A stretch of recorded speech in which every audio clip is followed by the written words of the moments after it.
ಎಲ್ಲ ನಮ್ಮ ಮಾಧ್ಯಮ ಮಿತ್ರರಿಗೂ ನಮಸ್ಕಾರ. ಇಲ್ಲಿ ಸೇರಿರುವ ಗುರು ಹಿರಿಯರ, ನಿಮ್ಮ ಮಗನ ಸ್ಥಾನದಲ್ಲಿರುವ ನನಗೆ ಇದೇ ಹೊಸ ಪರಿಚಯ. ನಿಮ್ಮ ಎಲ್ಲರ ಆಶೀರ್ವಾದ ನನ್ನ ಮೇಲಿರಲಿ.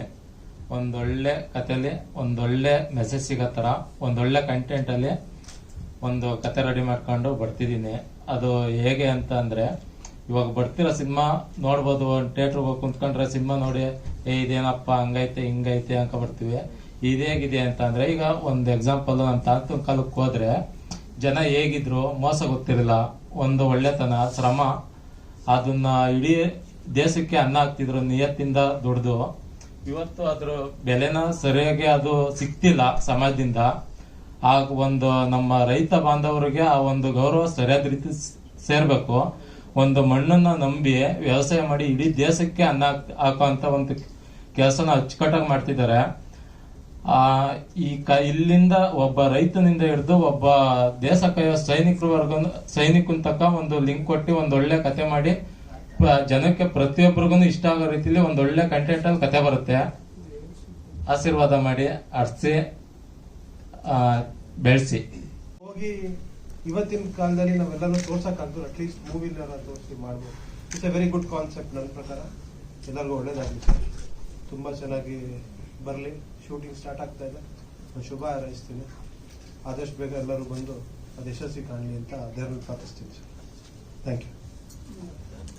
ಮೋರ್ ದೆನ್ ದಟ್, ಈ ಕನ್ನಡ ಚಿತ್ರದಲ್ಲಿ ಈಗ ನಮ್ಮ ಹೊಸ ಏನೀಗ ಒಂದು 2 ವರ್ಷದಿಂದ 3 ವರ್ಷದಿಂದ ನೋಡ್ತಾ ಇದೀವಿ, ನಮ್ಮ ಕರ್ನಾಟಕದ ಕಲ್ಚರ್, ನಮ್ಮ ಹೆಮ್ಮೆ, ನಮ್ಮ ಕರ್ನಾಟಕದಲ್ಲಿ ಬೇರೆ ಬೇರೆ ಭಾಗದಲ್ಲಿ ಏನ್ ನಾವು ಮೆಸೇಜ್ ನ ಮುಂದೆ ಟ್ರೈ ಮಾಡ್ತಾ ಇದೀವಿ, ಗಿರಿನೂ ಅದನ್ನೇ ಟ್ರೈ ಮಾಡ್ತಾ ಇದ್ದಾರೆ. ಅವ್ರು ಬರುವಂತಹ ಮೂಲತನದಿಂದ ಆ ಮೆಸೇಜ್ ಎಲ್ಲರಿಗೂ ರೀಚ್ ಆಗ್ಲಿ, ಒಳ್ಳೆ ರೀತಿಯಲ್ಲಿ ಮಕ್ಕಳು ದೊಡ್ಡವರು ಎಲ್ಲರೂ ಅಷ್ಟೇ ಅದನ್ನ ಅರ್ಥ ಮಾಡಿಕೊಂಡು ಆ ಒಂದು ಹೆಮ್ಮೆಯಿಂದ ಈ ಚಿತ್ರ ಮುಂದುವರಲಿ, ಮತ್ತೆ ಒಳ್ಳೆ ರೀತಿಯಲ್ಲಿ ಬಿಡುಗಡೆ ಆಗ್ಲಿ, ಒಳ್ಳೆ ಯಶಸ್ಸನ್ನು ಪಡಲಿ ಅಂತ my very good friend Giri and ತಂಡಕ್ಕೆ my all the best and god wishes. Thank you.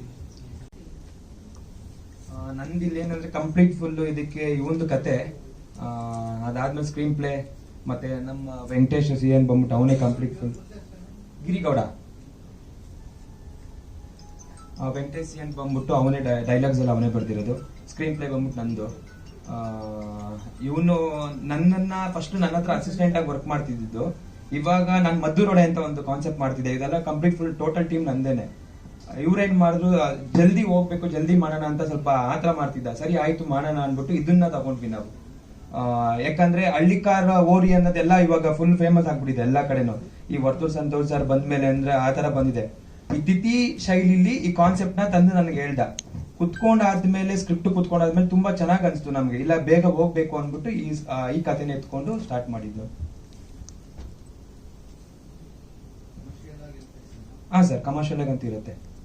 ಇದು ಹೇಳ್ಬೇಕಂದ್ರೆ ಇನ್ನೊಂದು ಏನಂದ್ರೆ ಪಾಯಿಂಟ್, ಇದರಲ್ಲಿ ಮಣ್ಣಿನ ಕತೆ. ಇದು ಆ ಮಣ್ಣೇ ಸಸ್ಪೆನ್ಸ್ ಈ ಕಾನ್ಸೆಪ್ಟ್ ಅಲ್ಲಿ. ಕರ್ನಾಟಕದಲ್ಲಿ ಏನು ಮಣ್ಣಿದೆ, ನಾವು ಇವಾಗ ಈ ಕತೆ ಹೇಳಕ್ ಹೋಗ್ತಿರೋದು ಒಂದು ಮಣ್ಣದು ಒಂದು ಕತೆ ಬರುತ್ತೆ, ಅದೇ ಲೈನ್ ಇರೋದು. ಆ ಮಣ್ಣದ್ರ ಮೇಲೆನೆ ನಮ್ದು ಹೇಳ್ನಲ್ಲ ಇಂಡಿಯನ್ ಆರ್ಮಿಗೆ ಸೇರ್ಕೊಳ್ಳುತ್ತೆ.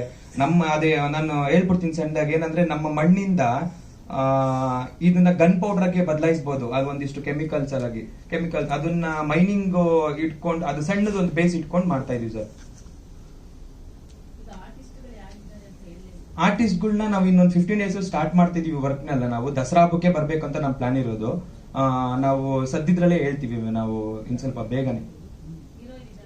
ಹೀರೋಯಿನ್ ಇದಾರೆ, ಅದನ್ನು ಇನ್ನೊಂದು 1 ತಿಂಗಳಲ್ಲಿ ಅದನ್ನು ಹೇಳ್ತೀವಿ. ನೆಕ್ಸ್ಟ್ ಇದ್ರಲ್ಲಿ ನಾನು ತಿರ್ಗಾ ಕರೀತೀವಿ ಪ್ರೆಸ್ ಮೀಟ್ಗೆ, ಅವಾಗ ಹೇಳ್ತೀನಿ ಸರ್. ಇದನ್ನ ನಮ್ಮ ಇದ್ರದ್ ಬಂದು ನಾವು ನಮ್ಮ ಮಾಗಡಿ ಒಂದು ಜಾಗ ಇದೆ ಸರ್. ಇದನ್ನ ಜಾಸ್ತಿ ನಡೆಯೋದು ಶಿವಮೊಗ್ಗದಲ್ಲಿ ಒಂದು ರೇಸ್ ನಡೆಯುತ್ತೆ ಸರ್, ರಿಯಲ್ ನಡೆಯುತ್ತೆ ಶಿವಮೊಗ್ಗದಲ್ಲಿ. ಅಲ್ಲಿ ನಾವು ರಿಯಲ್ ಏನ್ ಜಾತ್ರೆ ನಡೆಯುತ್ತಲ್ಲ ಅದ್ರಲ್ಲಿ ರಿಯಲಿಸ್ಟಿಕ್ ಆಗಿ ನಾವು ಅದೇ ಜನಗಳ ಜೊತೆಲಿ ಮತ್ತೆ ಜಾತ್ರೆಯಲ್ಲಿ ನಾವು ಅದನ್ನ ರಿಯಲ್ ಆಗಿ ಶೂಟ್ ಮಾಡ್ಬೇಕಂತ ಪ್ಲಾನ್ ಮಾಡ್ಕೊಂಡಿರೋದು ಅದನ್ನ. ಇದನ್ನ ನಾವೇ ಎಕ್ಸ್ಟ್ರಾ ಏನು ಇದ್ ಮಾಡ್ಬಿಟ್ಟು ಆ ತರ ಎಲ್ಲ ಏನ್ ಪ್ಲಾನ್ ಮಾಡಿ. ಹೌದು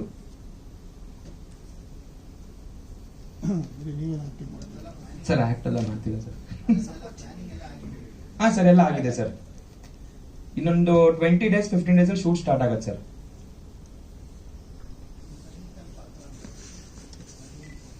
ಸರ್ ಸೈನಿಕದ್ರು ಪಾತ್ರ ಬರಲ್ಲ.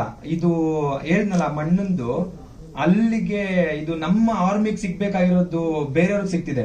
ಇದು ಬೇರೆ ತರ ವೆಪನ್ಸ್ ಗಳನ್ನೆಲ್ಲ ಯೂಸ್ ಮಾಡ್ಕೊಂಡು ನಮ್ಗೆ ಬರ್ತಿದ್ದಾರೆ ಮೇಲೆ, ನಮ್ಮ ಮಣ್ಣಿಂದ ನಮ್ಗೆ ಬರ್ತಿದ್ದಾರೆ. ಬಟ್ ನಾವ್ ಅದನ್ನ ನಮ್ ದೇಶಕ್ಕೆ ಸಿಗೋ ತರ ಮಾಡ್ಬೇಕು ಅನ್ನೋದು ಇದ್ರ ಕಾನ್ಸೆಪ್ಟ್. ಇದು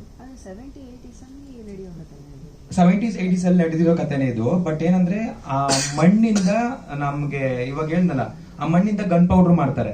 ಆ ಗನ್ ಪೌಡರ್ ಹೋಗಿ ನಮ್ ದೇಶಕ್ಕೆ ಸಿಗ್ತಿಲ್ಲ, ಅದು ಬೇರೆಯವ್ರಿಗೆ ಎಕ್ಸ್ಪೋರ್ಟ್ ಆಗ್ತಿದೆ. ಅದನ್ನ ನಾವು ಸಿನಿಮಾದಲ್ಲಿ ಅದು ರಿಯಲ್ ಆಗಿ ಇರೋದಂತೂ ನಿಜ. ಇದು ಮಣ್ಣಿಗೆ, ಆ ಮಣ್ಣಿಂದ ನಾವು ಗನ್ ಪೌಡರ್ ರೆಡಿ ಮಾಡ್ಬೋದು. ನಾವು ಸಿನಿಮಾಗೆ ನಮ್ಮ ಹೂವೆ ಪ್ರಕಾರ ಒಂದು ಈ ತರ ಮಾಡ್ಕೊಂಡಿರೋದು. ಸೊ ಏನಿಲ್ಲ, ಗಿರಿ ನನ್ಗೆ ಒಂದು 3 years ಇಂದ ಪರಿಚಯ. 3 years ನಾವು ಜಿಮ್ ಅಲ್ಲಿ ವರ್ಕೌಟ್ ಮಾಡುವಾಗ, ಬಿಕಾಸ್ ನನಗೆ 8 years ಜರ್ನಿ ಸಿನಿಮಾ ಇಂಡಸ್ಟ್ರಿ. ಈ ಸಿನಿಮಾದಲ್ಲಿ ಒಂದು ಪಾತ್ರದ ಜೊತೆಗೆ ಆಸ್ ಎ ಫ್ರೆಂಡ್ ಆಗಿ ಪಾತ್ರ ಮಾಡ್ತಾ ಇದ್ದೀನಿ. ಸೊ ನಂದು 2 ಸಿನಿಮಾ ಬ್ಯಾಕ್ ಟು ಬ್ಯಾಕ್ ಇವಾಗ 2 ಸಿನಿಮಾ ಇದೆ. ಒಂದು ಮದ್ದೂರೊಡೆ, ಇನ್ನೊಂದು ದಿ ಬ್ಲಾಕ್ ಸಿಟಿ ಅಂತ. ಸೊ ಆ ಸಿನಿಮಾದಲ್ಲಿ ಇವಾಗ ಲೀಡ್ ಆಗಿ ಒಬ್ಬ ಮುಖ್ಯ ಪಾತ್ರದಲ್ಲಿ ಕಾಣಿಸ್ಕೊತಾ ಇದ್ದೀನಿ. ಅದ್ರದ್ದು ವರ್ಕಲ್ಲಿ ಅದರದೇ ಆದ ಒಂದು ವರ್ಕ್ ನಡೀತಾ ಇತ್ತು. ಸೊ ಆ ವರ್ಕ್ ನಡೆಯುವಾಗ ನಾನು ಈ ತರ ಕನ್ಸು ಕಟ್ಕೊಂಡಿದ್ದೀನಿ, ನಾನು ಏನೋ ಮಾಡ್ಬೇಕು ಅನ್ಕೊಂಡಿದ್ದೀನಿ ಅಂತ ನಮಗ್ ಪರಿಚಯ ಆಗಿದ್ದು. ಅದಾದ್ಮೇಲೆ ನಾನು ಇಲ್ಲಿ ನನ್ನ ಡೈರೆಕ್ಷನ್ ಬಗ್ಗೆ ಅಷ್ಟು ನಾಲೆಡ್ಜ್ ಇಲ್ಲ. ಸೊ ನಾನು ಗಿರಿಯಣ್ಣನ ಪರಿಚಯ ಮಾಡಿಸಿದೆ. ನೋಡಪ್ಪ, ನಮ್ಮ ಡೈರೆಕ್ಟರ್ ಈ ತರ ಇದ್ದಾರೆ, ನೀನು ಫಸ್ಟ್ ಅಲ್ಲಿ ಕೋರ್ಡಿನೇಟ್ ಮಾಡ್ಕೊ, ಅಲ್ಲಿ ಕೋರ್ಡಿನೇಟ್ ಮಾಡ್ಕೊಂಡ್ರೆ ನಿನ್ಗೊಂದು ನಾಲೆಡ್ಜ್ ಬರುತ್ತೆ, ನೀನ್ ಏನ್ ಮಾಡ್ಬೋದು, ಏನ್ ಮಾಡ್ಬೇಕು ಅನ್ಕೊಂಡಿದ್ಯಾ ಅಂತ. ಆವಾಗ ನನ್ಗೆ ಇವ್ರ ಪರಿಚಯ ಆದ್ಮೇಲೆ ಇಲ್ಲ, ಈಗ ಸಬ್ಜೆಕ್ಟ್ ಜಸ್ಟ್ 1 ಲೈನ್ ನ ಇವ್ರು ಇಟ್ಕೊಂಡು ಎಕ್ಸ್ಪ್ಲೈನ್ ಮಾಡಕ್ ಶುರು ಮಾಡಿದ್ರು. ಅದು ಎಕ್ಸ್ಪ್ಲೈನ್ ಮಾಡುವಾಗ ನಾವು ಇವ್ರು ಹೇಳ್ತಾ ಇದ್ದಿದ್ದು ಯಾವ ಲೆವೆಲ್ಗೆ ಅಂದ್ರೆ ತುಂಬಾ ಯೂಸ್ ಆಗಿ ಹೇಳಕ್ ಪ್ರಯತ್ನ ಪಡೋರು. ಸೊ ಅದನ್ನ ಹಿಂಗ್ ಮಾಡಿದ್ರೆ ವರ್ಕ್ ಆಗಲ್ಲ. ಯೂಸ್ ಆಗಿ ಹೇಳಕ್ ಇವಾಗ ಹೋಗಿ ಯೂಸ್ ಆಗಿ ಏನೋ ಹೇಳ್ತೀಯ, 60 ಕೋಟಿ 70 ಕೋಟಿ ಬಡ್ಜೆಟ್ ಬೇಕು, ಯಾರು ಕೊಡ್ತಾರೆ? ಇಂಡಸ್ಟ್ರಿ ಸರ್ ಇವಾಗ ಹೆಂಗೆ ಅಂದ್ರೆ, ನಾವ್ ಇವಾಗ ಅಮ್ಮ ದಯವಿಟ್ಟು ಸಿನಿಮಾ ಸಖತ್ತಾಗಿ ಮಾಡಿದ್ವಿ, ಬನ್ನಿ ಕೈ ಮುಗಿರಿ ಕಾಲಿ ಮುಗಿರಿ, ಏನೂ ವರ್ಕ್ ಆಗಲ್ಲ ಸರ್. ಒಂದೇ ತಿಕ್ದಲ್ಲಿ ದಮ್ಮಿದ್ರೆ ಬಿಸ್ನೆಸ್ ಮಾಡ್ಬೇಕು, ಅಷ್ಟೇ ವರ್ಕ್ ಆಗೋದು. ನಮಗೆ ಗೊತ್ತಿರೋ ನಾಲೆಡ್ಜ್ ಏನಂದ್ರೆ, ನಿನಗೆ ಗಟ್ಟಿ ಗುಂಡಿಗೆ ಇದೆಯಾ, 4 ಜನ ಇಷ್ಟಪಡಿಸೋಷ್ಟು ಕೆಪಾಸಿಟಿ ಇದೆಯಾ, ಥಿಯೇಟರ್ ಹತ್ರ ಹೋಗಿ ಕೈ ಮುಗ್ದಿಲ್ಲ ಅಂದ್ರೆ ಅಟ್ಲೀಸ್ಟ್ ಬಂದು ಕುತ್ಕೊಳ್ಳೋರ್ಗೆ ಎಂಟರ್ಟೈನ್ಮೆಂಟ್ ಮಾಡೋಷ್ಟು ಕೆಪಾಸಿಟಿ ಇದೆಯಾ, ಅದಷ್ಟೇ ವರ್ಕ್ ಆಗೋದು. ನಾವು ಬಡವ್ರ ಮನೆಯಿಂದ ಬಂದಿದೀವಿ, ಯಾರು ಸರ್ ಕೇಳ್ತಿರ್ತಾರೆ, ನೀನ್ ಬಡವ್ರ ಮನೆಯಿಂದ ಆದ್ರೂ ಬಾ, ಕೋಟಿ ಇಟ್ಕೊಂಡಾದ್ರೂ ಬಾ, ನಿನ್ ಟ್ಯಾಲೆಂಟ್ ಇದೆಯಾ, ಜನಗಳಿಗೆ ಎಂಟರ್ಟೈನ್ಮೆಂಟ್ ಮಾಡೋ ಕೆಪಾಸಿಟಿ ಇದೆಯಾ, ಅದಷ್ಟೇ ಕೇಳೋದು. ಸೊ ಡೆಫಿನೆಟ್ಲಿ ಎಂಟರ್ಟೈನ್ಮೆಂಟ್ ಅಂತೂ ಮಾಡ್ತಾರೆ ಅಂತ ಅನ್ಕೊಂಡಿದೀನಿ. ಬಿಕಾಸ್ ಯಾಕಂದ್ರೆ out and out commercial with family entertainment cinema ಇದು. ಸೊ ಇವಾಗ ಏನು ನಾವು ಮದ್ದೂರೊಡೆ ಅಂತ ಏನ್ ಮಾಡ್ತೇವೆ, ಅದು ಒಂದು ಯೂಸ್ ಕೂತ್ಕೊಂಡು ಫ್ಯಾಮಿಲೀಸ್ ಎಲ್ಲ ಎಂಜಾಯ್ ಮಾಡೋ ಸಿನಿಮಾ. ಅದ್ರ ನೆಕ್ಸ್ಟ್ ಇನ್ನೊಂದು ವರ್ಷ ದಿ ಬ್ಲಾಕ್ ಸಿಟಿ ಅಂತ ಮಾಡ್ತಾ ಇದೀವಿ, out and out mass cinema. So 2 ಸಿನಿಮಾದ ಸ್ಕ್ರಿಪ್ಟ್ ವರ್ಕ್ ನಡೆಯೋ ಟೈಮಲ್ಲಿ ಇವ್ರದ್ದು ಸಿನಿಮಾ ಎಕ್ಸ್ಪ್ಲೈನ್ ಮಾಡಿದಾಗ ನಮ್ಗೊಂದು ಎಕ್ಸ್ಪೆರಿಮೆಂಟ್ ಅಂತ ಅನ್ನಿಸ್ತು. ಸೊ ಇವೆರಡರ ಮಧ್ಯೆ ಇದೊಂಥರ ಬೇರೆ ಲೈನ್, ಬೇರೆ ಸಬ್ಜೆಕ್ಟ್ ವರ್ಕ್ ಮಾಡೋಣ ಅಂತ. ಅದ್ರ ಜೊತೆಗೆ ಆ ತಂದೆ ತಾಯಿ ಮತ್ತೆ ಇವತ್ತಿನ ಜನರೇಷನ್ ಅಲ್ಲಿ ಸರ್ ಎಲ್ಲೋ ಒಂದ್ ಕಡೆ ಹಳ್ಳಿಯಿಂದ ಬರೋ ಮಕ್ಳಿಗೆ ನೀನ್ ಸಿನಿಮಾ ಮಾಡ್ತೀಯ ಅಂದ್ರೆ ಬೇಡಪ್ಪ, ಎಂತೆಂತ ರಾಜಕಾರಣಿಗಳ ಮಕ್ಳ ಕೈಲಿ ಆಗಿಲ್ಲ, ನಿನಗೆ ಯಾಕೆ ಬೇಕು ಅಂತಾರೆ ಫಸ್ಟ್. ಸೆಕೆಂಡ್ ಒನ್, ಮಾಡಕ್ ಆಗಲ್ವ ಅನ್ನೋ ಕ್ವಶನ್ ಮಾರ್ಕ್ಗಳು ಜಾಸ್ತಿ. ರಾಜಕೀಯಕ್ಕಿಂತ ವರ್ಷ ಆಗಿದೆ ಸಿನಿಮಾ ಇಂಡಸ್ಟ್ರಿ, ಎಲ್ಲರಿಗೂ ಗೊತ್ತಿರೋ ವಿಚಾರ. ಬಿಕಾಸ್ ಏನಕ್ಕೆ ಅಂದ್ರೆ 10 ಸಿನಿಮಾ ರಿಲೀಸ್ ಆಗುತ್ತೆ, ಕರ್ನಾಟಕದವ್ರಿಗೆ ಥಿಯೇಟರ್ ಕೊಡಲ್ಲ. ಇನ್ನೊಂದು ಸೆಕೆಂಡ್ ಒನ್ ಬಂದ್ಬಿಟ್ಟು ಪ್ಯಾನ್ ಇಂಡಿಯಾ ಸಿನಿಮಾಗಳು ಇವಾಗ ಎಲ್ಲಾ ಕಡೆ ವೈರಲ್ ಆಗ್ತಾ ಇದೆ. ಆ ಕಡೆಯಿಂದ ಒಂದು 5-6 ಜನ ಹೀರೋಗಳಿಗೆ ಬರುತ್ತೆ. ಹೊಸಬ್ರು ಸಿನಿಮಾ ಮಾಡ್ತಾರೆ, ಒಂದೇ ಶೋ ಕೊಡೋದು. ಸೊ 1.5 ಕೋಟಿ ಬಜೆಟ್ ಹಾಕಿರ್ತೀವಿ, 10 ಜನ ಥಿಯೇಟರ್ ಹತ್ರ ಬರೋದು ತುಂಬಾ ಕಷ್ಟ ಆಗಿರುತ್ತೆ. ಅದು ಒಂದು ವಾರ ಆದ್ಮೇಲೆ ಪುಷ್ ಆಗ್ತಾ ಇದೆ ಅನ್ನೋಷ್ಟರಲ್ಲಿ ನೆಕ್ಸ್ಟ್ ಯಾರೋ ಒಬ್ರು ಸೂಪರ್ ಸ್ಟಾರ್ ಬಂದಿರ್ತಾರೆ, ಕಲಾವಿದ್ರು ಉಳ್ಕೊಳಕ್ ಆಗ್ತಾ ಇಲ್ಲ. ಈ ತರದನ್ನೆಲ್ಲ ನೋಡಿ ಇದನ್ನೆಲ್ಲ ಎದುರಿಸಲೇಬೇಕು ಅನ್ನೋ ಒಂದು ಗುಂಡಿಗೆ ಇಟ್ಕೊಂಡೇ ಬರ್ತಾ ಇದೀವಿ.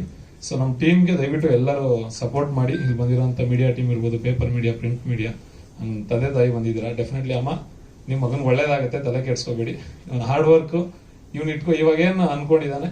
ಸೊ ಡೆಫಿನೆಟ್ಲಿ ಇದೆಲ್ಲದ್ರ ಜೊತೆಗೆ ನನ್ಗೆ ಲೈಫಲ್ಲಿ ದರ್ಶನ್ ಸರ್ ಬಿಟ್ರೆ ಒಬ್ಬ ಗುರು, ನಿಜವಾಗ್ಲೂ ಲೈಫಲ್ಲಿ ಏನಾದ್ರು ಮಾಡೇ ಮಾಡ್ತಾನೆ. ಇಂಡಸ್ಟ್ರಿಲಿ ಒಂದ್ ಲೆವೆಲ್ಗೆ ಡೈರೆಕ್ಷನ್ ಡಿಪಾರ್ಟ್ಮೆಂಟ್ಗೆ ಇವತ್ತೇನು ಒಂದು 10 ವರ್ಷ ಆದ್ಮೇಲೆ ಇವತ್ತೇನು ಉಪ್ಪಿ ಸರ್, ಆಮೇಲೆ ಪ್ರಶಾಂತ್ ಸರ್, ಸೂರಿ ಸರ್, ಈ ತರ ಒಂದು ಲಿಸ್ಟ್ ಒಂದು 10 ವರ್ಷ ಇಂಡಸ್ಟ್ರಿ ಕಾಲಿಟ್ಟಾದ್ಮೇಲೆ ಒಬ್ಬನ ಹೆಸರು ಕೇಳ್ತೀವಿ ಅಂತ ಅನ್ಸಿದ್ರೆ ನನ್ನ ಸರ್ಕಲ್ ಅಲ್ಲಿ ನೋಡಿ ಡೈರೆಕ್ಟರ್ಗಳಲ್ಲಿ ಡೆಫಿನೆಟ್ಲಿ ಗಿರಿಯಣ್ಣ ಹೆಸರು ಕೇಳ್ತೀವಿ, ನೋ ಡೌಟ್ ಅಬೌಟ್ ಇಟ್. ಇವತ್ತು ಹೇಳ್ತಾ ಇದ್ದೀನಿ, ಮಾರ್ಕ್ ಮೈ ವರ್ಡ್, ಡೆಫಿನೆಟ್ಲಿ ಇನ್ನು 10 years ಆದ್ಮೇಲೆ ನಾನು ಹೊಸಬ ಇರ್ಬೋದು, ಬ್ಯಾಕ್ ಟು ಬ್ಯಾಕ್ ನನ್ನ ಜೊತೆ 2-3 ಸಿನಿಮಾ ಮಾಡ್ತಾ, ಅದನ್ನ ನೆಕ್ಸ್ಟ್ ವರ್ಷನ್ ಇದೆ. ಗಿರಿ ಅನ್ನೋದು ಇವಾಗ ನಾರ್ಮಲ್ ಆಗಿ ಅವನ ಇವಾಗ ಹೆಂಗೆ ಅಂದ್ರೆ ಇವನ್ ಸುತ್ತ ತುಂಬಾ ಜನ ಇದ್ದಾರೆ, ಚಿನ್ನದ ಉಂಡಿನ ಚಿಲ್ಲರೆ ಕಾಸು ಹಾಕಕ್ಕೆ ಯೂಸ್ ಮಾಡ್ತಾ ಇದಾರೆ. ಡೆಫಿನೆಟ್ಲಿ ಹೇಳ್ತಾ ಇದೀನಿ, ನೀನ್ ಚಿಲ್ಲರೆ ಕಾಸು ಹಾಕ್ಸ್ಕೋಬೇಡ, ನಿನ್ನಲ್ಲಿ 1000 ತರ ಟ್ಯಾಲೆಂಟ್ಸ್ ಇದೆ ಸರ್. ಎಲ್ಲೋ ಒಂದ್ ಕಡೆ ಒಂದು 10 ಜನಕ್ಕೆ ಸುತ್ತ ಇರೋರಿಗೆ ಎಲ್ಲಾರ್ಗು ಪುಷ್ ಮಾಡಕ್ಕೆ ಒಬ್ಬ ಡೈರೆಕ್ಟರ್ ತುಂಬಾ ಸಪೋರ್ಟ್ ಮಾಡ್ತಿರ್ತಾನೆ. ಬಟ್ ಆ ಡೈರೆಕ್ಟರ್ ಬೆಳೆಯಕ್ಕೆ ಯಾರು ಇಷ್ಟಪಡಲ್ಲ. ನನ್ನ ಸರ್ಕಲ್ ಅಲ್ಲಿ ಇರುವಾಗ ಇವಾಗ ನಾರ್ಮಲ್ ಆಗಿ ಡೈರೆಕ್ಟರ್ ಅಥವಾ ಫ್ರೆಂಡ್, ಹೀರೋ ಫ್ರೆಂಡ್ಸ್ ಇದ್ದಾಗ ಡೆಫಿನೆಟ್ಲಿ ಬೆಳೆಯಕ್ ಆಗಲ್ಲ ಸರ್. ಬಿಕಾಸ್ ಏನಕ್ಕೆ ಅಂದ್ರೆ ನನ್ಗಿನ ಒಂದ್ ಸ್ಟೆಪ್ ಮೇಲೆ ಹೋಗುವಾಗ ಫಸ್ಟ್ ಹೇಟ್ ಮಾಡೋದು ನನ್ನ ಫ್ರೆಂಡ್.